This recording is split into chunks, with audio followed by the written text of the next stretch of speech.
Moving on to my pick then, my first selection, and sticking with sort of the Scandinavian theme, I've gone with Jesper Lindström, who left Denmark with Brondby for Eintracht Frankfurt in the Bundesliga.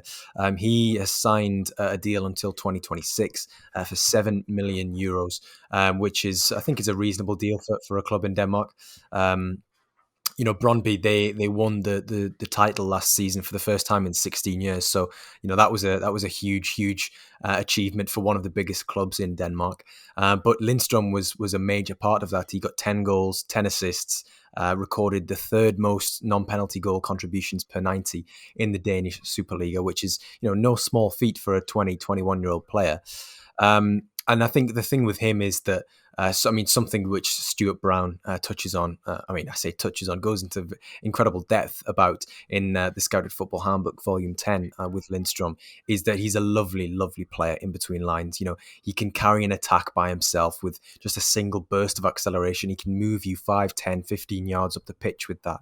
And it's not just that he's a good carrier in terms of being a progressive player. He's a very good passer as well. And I think that's probably the attribute that I think exemplifies him best. He's very lively. He's flighty, and I think he gets a lot of that from the fact that his stature is quite. He's quite not diminutive. He's more wiry. He's a good height for the position that he plays. And the reason that I haven't outlined his position yet is because primarily he can play. Well, he can play anywhere essentially in that sort of front line. He's played as a 10. He's played as a left-sided forward, as a right-sided forward.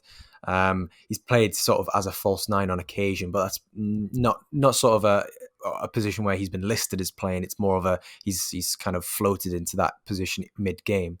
But we've compared him to Mason Mount, or rather an early version of Mason Mount, when he maybe perhaps played a little bit on the forward line a little bit more when he was at Vitesse, on Scouted Football before. And I think that's quite a shrewd comparison, because while I'm not a huge fan of directly comparing players, it's the way that he moves his body and links the play. It's all very smooth. It's all very cohesive.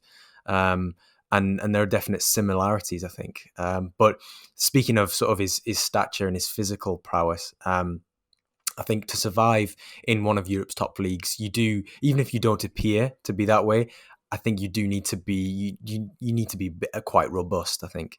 And Lindstrom, he'll give as good as he gets, but he will take a kicking, and I don't think that's ultimately sustainable in a division where the physicality goes up a notch, the physical demands go up a notch.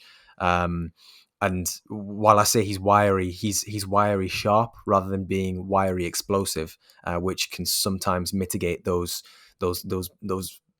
physical battles.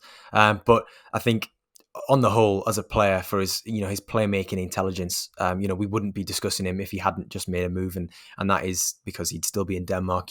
Frankfurt are getting a fantastic player in him. How he fits into the new style with Oliver Glasner there will remain to be seen. But for me personally, I think his future's in the forward line. Lee, how do you see Jesper Lindstrom potentially being used in the Bundesliga with Eintracht? I think you're absolutely right that his move, there's going to be a step up in terms of the aggression, the speed of the game. But what he does have that set him apart when he was in Denmark, and it stands him in good stead in Germany, is the speed of thought.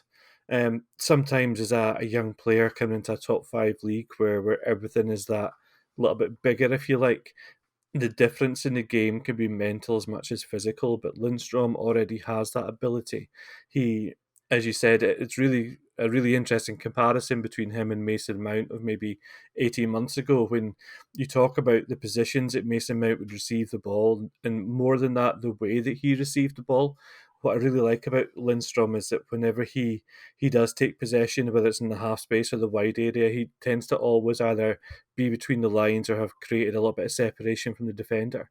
And his first touch is always safe. It's he doesn't take the same touch every time. He doesn't always open out his body, but he always keeps the ball just in that safe side of the defender, and that gives him an extra couple of seconds of thinking time before he executes his next action. I think that's something that really will come out. I think German fans are going to love him because they love a kind of Thomas Muller type who has that ability to drift between lines and receive the ball from midfielders, and that's what he'll bring to Eintracht Frankfurt.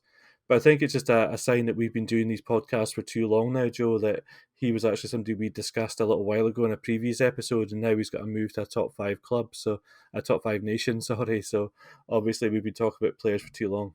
Quite clearly, yeah. Or the other eventuality is that I can't actually remember off the top of my head who Eintracht's sporting director is, but clearly they've gone and taken a look. It's not the 10 goals and 10 assists that have sparked their interest. It's rather the Scouted Football podcast. But hey, who knows? I'll have to check how many listeners we get in Frankfurt to see if people are interested to see what their new player's all about.